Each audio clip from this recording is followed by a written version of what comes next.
सकल्यान वंदे गुर Shri चरणारविंदम. As mentioned above, a person in Krishna consciousness, being fully devoted to the transcendental loving service of the Lord, develops all the godly qualities of the demigods. There are many such qualities, but Lord Caitanya described only some of them to Sanatan Goswami. A devotee of the Lord is always kind to everyone. He does not pick quarrels. His interest is in the essence of life, which is spiritual. He is equal to everyone. No one can find fault in him. His magnanimous mind is always fresh and clean, and he is without material possessions. He is a benefactor to all living entities and is peaceful and always surrendered to Krishna. He has no material desires. He is very humble and is fixed in his purpose. He is victorious over the 6 material qualities, such as lust and anger, and he does not eat more than he needs. He is always sane and is respectful to others, but he does not require respect for himself. He is grave, merciful, friendly, poetic, expert, and silent. Srimad Bhagavatam also describes the person in Krishna consciousness, one who is devoted to the loving service of the Lord. There the devotee is said to be always tolerant and merciful, and a friend to all living entities. He has no enemies, he is peaceful, and he possesses all good qualities. These are a few of the characteristics of a person in Krishna consciousness. It is also said in Srimad Bhagavatam that if one gets the opportunity to serve a great soul, a Mahatma, his path to liberation is open. However, those who are attached to materialistic persons are on the path of darkness. Those who are actually holy are transcendentalists. They are equipoised, very peaceful, free from anger, and friendly to all living entities. Simply by associating with such holy men, one can become a Krishna-conscious devotee of the Lord. Indeed, to develop love of Godhead, the association of such great souls is needed.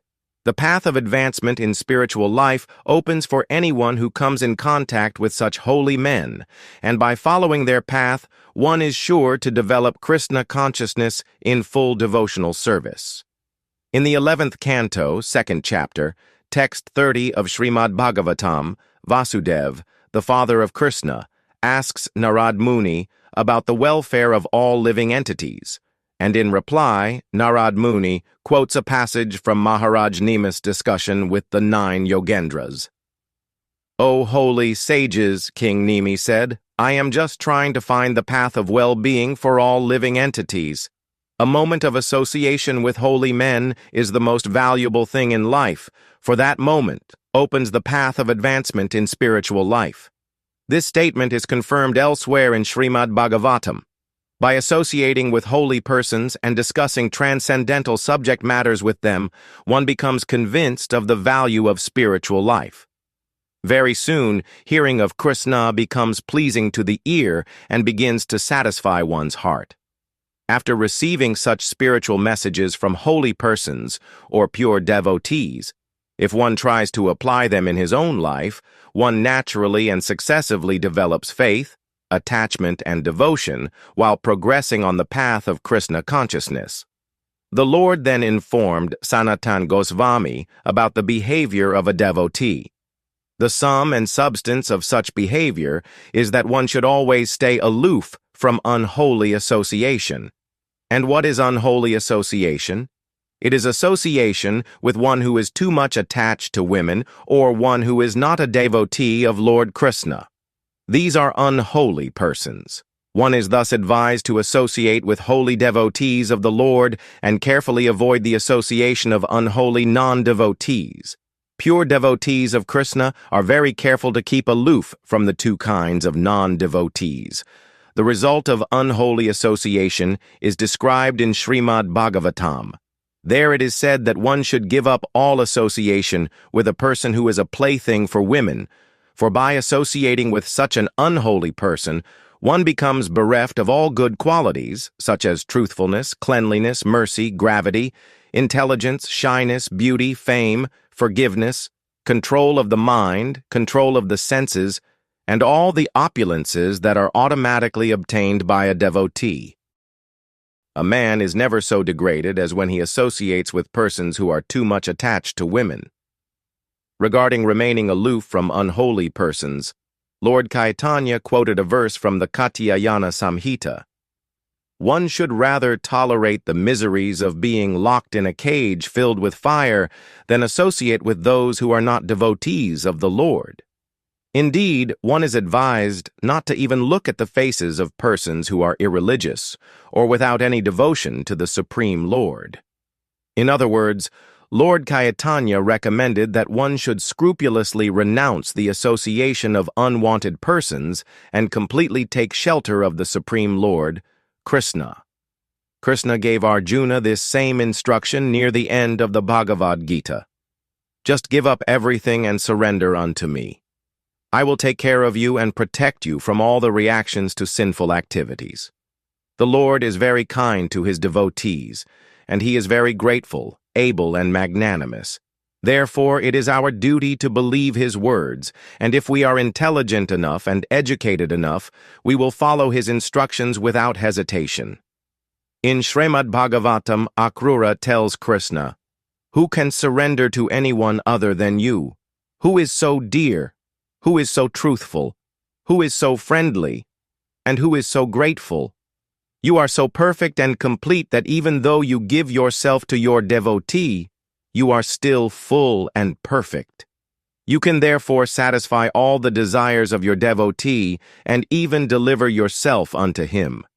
A person who is intelligent and able to understand the philosophy of Krishna consciousness naturally gives up everything and takes shelter only of Krishna.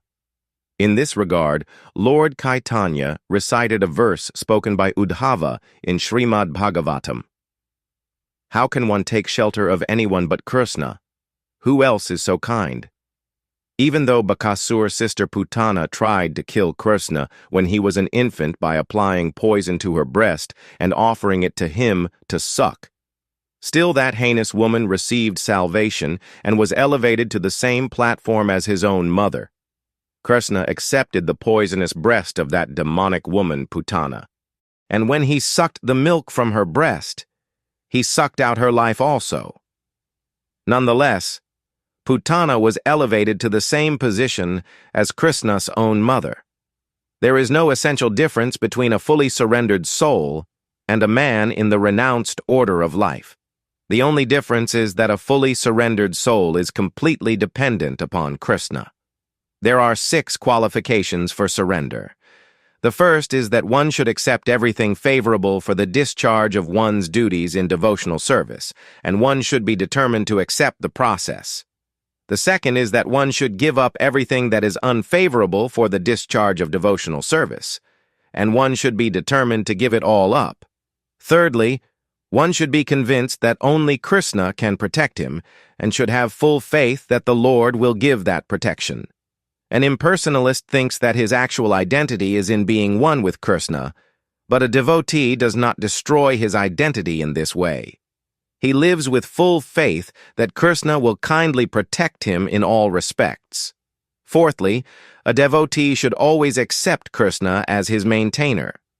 Those who are interested in the fruits of activities generally expect protection from the demigods, but a devotee of Krishna does not look to any demigod for protection.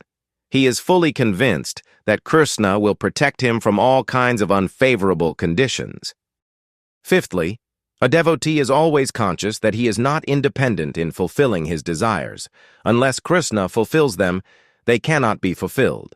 Lastly, one should always think of himself as most fallen, so that Krishna will take care of him. Such a surrendered soul should take shelter of a holy place like Vrindavan, Mathura, Dvaraka, or Mayapur, and should surrender himself unto the Lord, saying, "My Lord, from today I am yours. You can protect me or kill me as you like." When a devotee takes shelter of Krishna in such a way, Krishna is so grateful that he accepts him and gives him all kinds of protection. This is confirmed in Srimad Bhagavatam, where it is said that if a person who is about to die takes full shelter of the Supreme Lord and places himself fully under his care, He actually attains immortality at that time and becomes eligible to associate with the Supreme Lord and enjoy transcendental bliss. The Lord then explained to Sanatan Goswami the various types and symptoms of practical devotional service. When devotional service is performed with our present senses, it is called practical devotional service.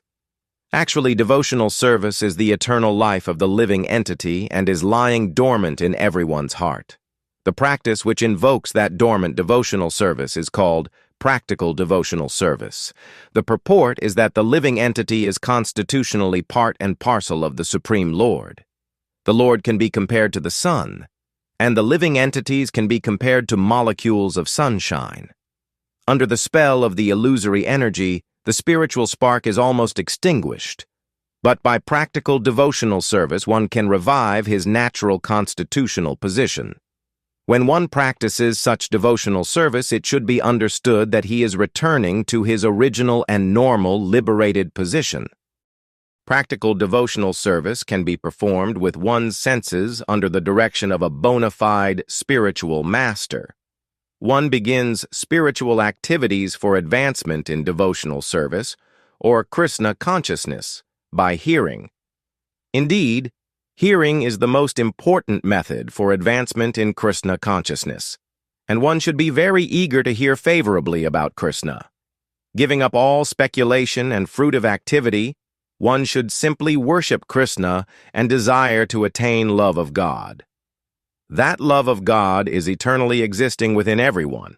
It simply has to be evoked by the process of hearing.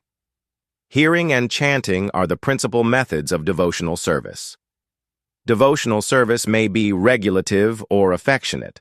One who has not developed transcendental affection for Krishna should conduct his life according to scriptural injunctions and under the guidance of the spiritual master. In Srimad Bhagavatam, Shukadeva Goswami advises Maharaj Pariksit, "O best of the Bharatas, it is the prime duty of persons who want to become fearless to hear about the Supreme Personality of Godhead, Hari, and to chant about him and always remember him.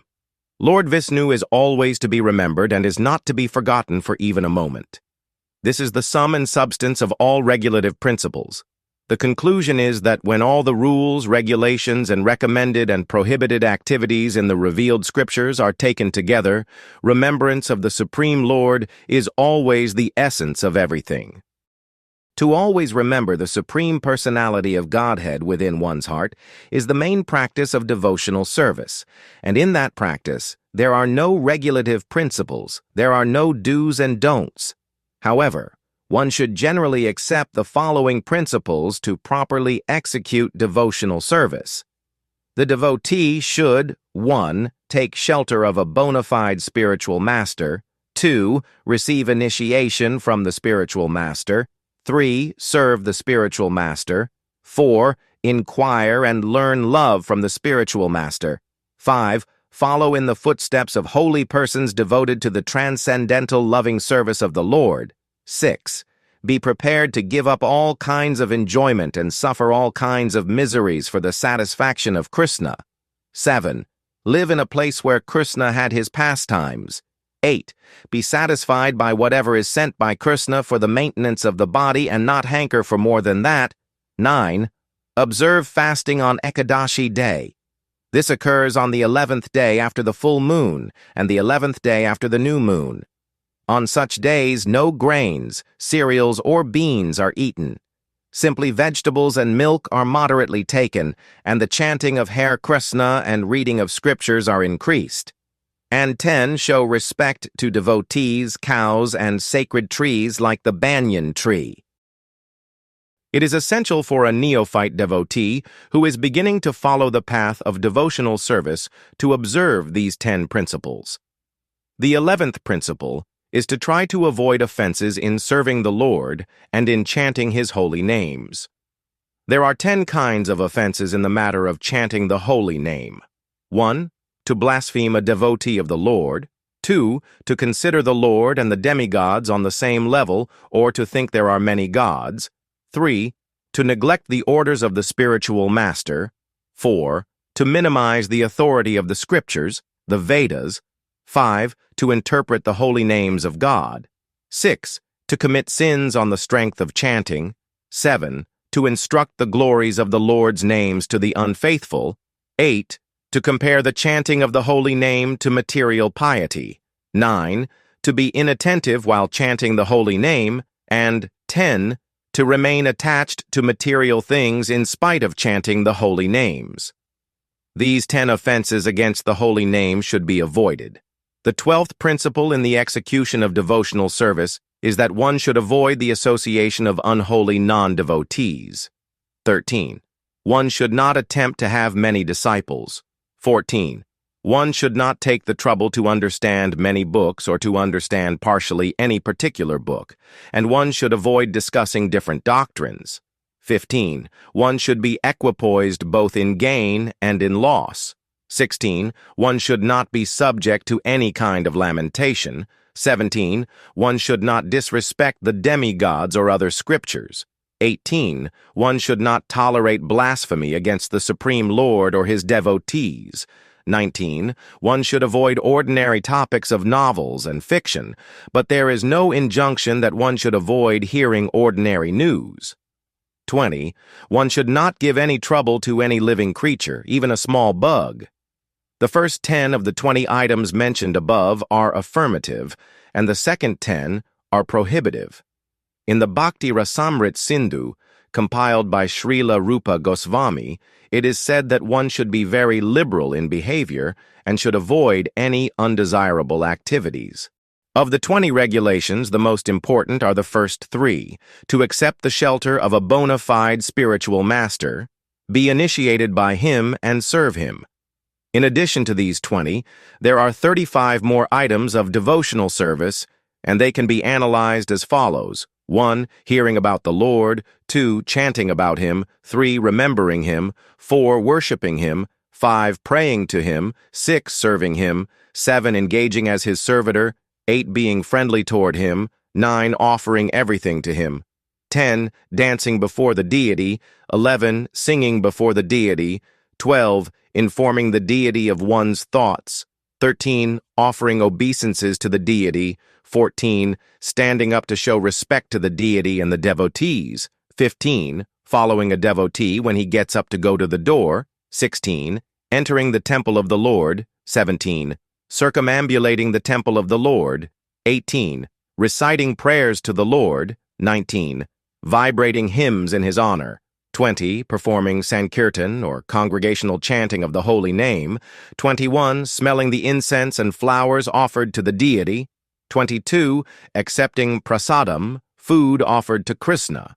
23. Attending the arti ceremony. 24. Seeing the deity. 25. Offering palatable foodstuffs to the Lord. 26. Meditating on the Lord. 27. Offering water to the tulsi tree. 28. Offering respect to the Vaisnavas or advanced devotees. 29. Living in Mathura or Vrindavan. 30. Understanding Srimad Bhagavatam. 31. Trying one's utmost to attain Krishna. 32. Expecting the mercy of Krishna. 33. Joining with devotees in performing Krishna's ceremonial functions. 34. Surrendering to the Lord in all respects. 35. Observing different ceremonial functions and vows. To these 35 items are added another 4. 1. Marking one's body with sandalwood pulp to show that one is a Vaisnava. 2. Painting one's body with the holy names of the Lord. 3. Covering one's body with the remnants of the deity's coverings. 4. Sipping Karanamrit, the water that has washed the deity. These 4 additional items make 39 items for devotional service in all, and out of all of these, the following 5 are most important. 1. To associate with devotees. 2. To chant the holy name of the Lord. 3. To hear Srimad Bhagavatam. 4. To live in a holy place such as Mathura or Vrindavan. And 5. To serve the deity with great devotion. These items are especially mentioned by Rupa Goswami in his book Bhakti Rasamrit Sindhu. The 39 items above, plus these 5 items, total 44 items. Add to these the 20 preliminary items, and there are a total of 64 items for conducting devotional service.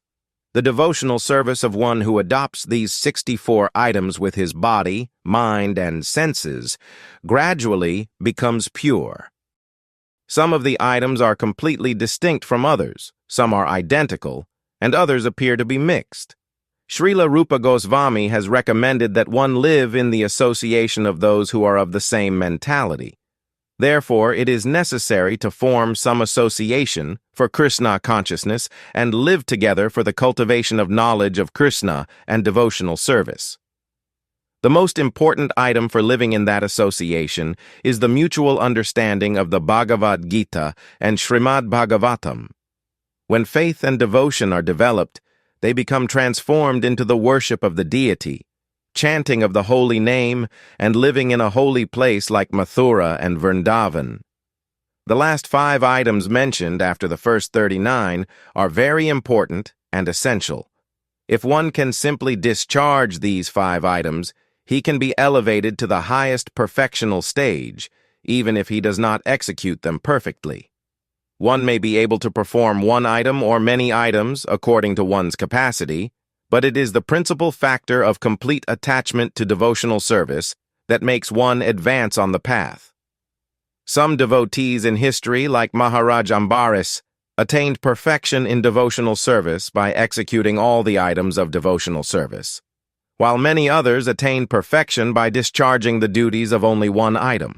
Some of them are Maharaj Pariksit, who was liberated and fully perfected simply by hearing, Shukadev Goswami, who became liberated and attained perfection in devotional service simply by chanting, Prahlad Maharaj, who attained perfection by remembering, Laxmais, who attained perfection by serving the lotus feet of the Lord, King Prithu, who attained perfection simply by worshipping, Akrur, who attained perfection simply by praying, Hanuman, who attained perfection simply by becoming the servant of Lord Rama, Arjun, who attained perfection simply by being a friend of Krishna's, and Bali Maharaj, who attained perfection simply by offering whatever he had in his possession. As mentioned above, Maharaj Ambaris performed all the items of devotional service. He first of all engaged his mind by fixing it on the lotus feet of Krishna. He engaged his words, his power of speaking, in describing the transcendental qualities of the Supreme Personality of Godhead. He engaged his hands in washing the temple of the deity, his ears in hearing the words of Krishna, and his eyes in beholding the deity. He engaged his sense of touch by rendering service to the devotees, and he engaged his sense of smell by relishing the fragrance of the flowers offered to Krishna. He engaged his tongue in tasting the tulsi leaves offered to the lotus feet of Krishna, his legs in going to the temple of Krishna, and his head in offering obeisances to the deity of Krishna. Because all his desires and ambitions were thus engaged in the devotional service of the Lord, Maharaj Ambaris is considered the leader in discharging devotional service in all kinds of ways. Whoever engages in the devotional service of the Lord in full Krishna consciousness becomes freed of all debts to the sages, demigods, and forefathers to whom everyone is generally indebted. This is confirmed in Srimad Bhagavatam. Whoever fully engages himself in the service of the Lord, O King, giving up all other duties, is no longer indebted to the demigods, the sages, other living entities, his relatives, the forefathers, or any man. Every man, just after his birth, is at once indebted to all the above-mentioned personalities, and one is expected to discharge many kinds of ritualistic functions because of this indebtedness. But a person who is fully surrendered unto Krishna has no obligation. He becomes free from all debts. It should be carefully noted, however, that when a person gives up all other duties and simply takes to the transcendental service of Krishna, he has no material desire and is not apt to perform sinful activities. If, however, he performs sinful activities, not willfully but by chance, Krishna gives him all protection. It is not necessary for him to purify himself by any other method, and this is confirmed in Srimad Bhagavatam. A devotee who is fully engaged in the transcendental loving service of the Lord is protected by the Supreme Person, but in case such a devotee unintentionally commits some sinful activity or is obliged to act sinfully under certain circumstances, God, situated within his heart, gives him all protection. The processes of speculative knowledge and renunciation are not chief items for elevation in devotional service. One does not have to take to the principles of non-violence and sense control, although there are rules and regulations for acquiring these qualities in the other processes. Without even practicing these processes, a devotee develops all good qualities simply by discharging devotional service to the Lord. In the 11th canto of Srimad Bhagavatam, the Lord himself says that there is no necessity of cultivating speculative knowledge and renunciation if one is actually engaged in the devotional service of the Lord. Out of sheer misunderstanding, some transcendentalists think that knowledge and renunciation are necessary for rising to the platform of devotional service. This is not so. The cultivation of knowledge and the renunciation of fruitive activities may be necessary for understanding one's spiritual existence in relation to the material conception of life, but they are not part and parcel of devotional service. The results of knowledge and fruitive activities are liberation and material sense gratification, respectively. Therefore, they cannot be part and parcel of devotional service. Rather, they have no intrinsic value in the discharge of devotional service. One who is freed from bondage to the results of knowledge and fruitive activities can be situated in devotional service. Since a devotee of Lord Krishna is by nature non-violent, and since his mind and senses are controlled, he does not have to make a special effort to acquire the good qualities which result from cultivating knowledge and performing fruitive activities. When Uddhav was questioning Krishna about the rules and regulations according to Vedic injunctions, he asked, "Why is it that the Vedic hymns encourage one in material enjoyment, while at the same time the Vedic instructions also free one from all illusion and encourage one toward liberation? The Vedic rules are said to be ordained by the Supreme Personality of Godhead, but apparently there are contradictions, and Uddhav was anxious to know how one could resolve these contradictions." In reply, Lord Krishna cited the verse mentioned above, Srimad Bhagavatam, informing him of the super-excellence of devotional service. "For one who is already engaged in devotional service to me and whose mind is fixed on me, it is neither practical nor necessary to cultivate knowledge and renunciation." Thus, the Lord's conclusion is that devotional service is independent of any other process. The cultivation of knowledge, renunciation, or meditation may be a little helpful in the beginning, but they cannot be considered necessary for discharging devotional service. In other words, devotional service can be discharged independently of the cultivation of knowledge and renunciation. In this regard, there is also a verse from the Skand Puran, in which Narad Muni tells a hunter tribesman, "O hunter, the qualifications you have just now acquired, such as non-violence, and others are not astonishing, because one who is engaged in devotional service to the Supreme Lord cannot be a source of trouble for anyone, under any circumstance.